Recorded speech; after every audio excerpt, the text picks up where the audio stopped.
Number 34 asks us to evaluate now the 6 trig functions at the location of the unit circle of 5 pi over 6. One of the things that I do when I set these problems up is I set them up across from each other, the ones that are paired with sine and cosecant, cosine and secant, tangent and cotangent. That's a way for me to remember which ones go with which.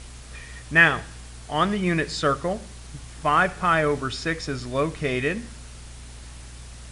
all the way over here. That's 5 pi over 6. So now, this location, the point for it, and if you don't have it memorized or you didn't write it down on a test or a quiz, the way I showed you is negative square root of 3 over 2, comma 1/2. So negative square root of 3 over 2, comma 1/2. So the x coordinate is negative square root of 3 over 2, and the y coordinate is 1/2. So now we know that the sine of this angle down here is going to be y. Well, the y is 1/2. The cosine is the x. Well, the cosine then is going to be equal to negative square root of 3 over 2. And the reason these are over 2 and the reason that they are just x and y is because sine, which is opposite over hypotenuse, the hypotenuse value is 1 in a unit circle. So anything over 1 is just that item. The tangent is going to be the sine over the cosine, rise over run, y, which is 1/2, over the square root of 3 over 2.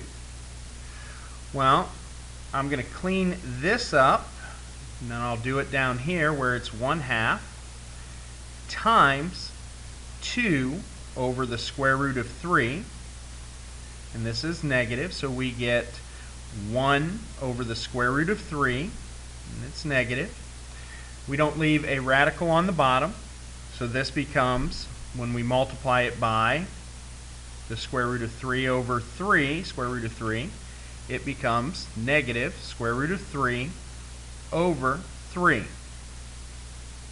Negative square root of 3 over 3.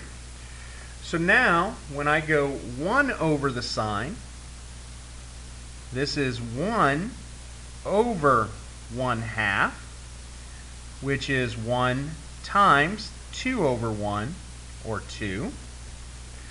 The secant is going to be 1 over negative square root of 3 over 2, which is 1 times the reciprocal of the denominator.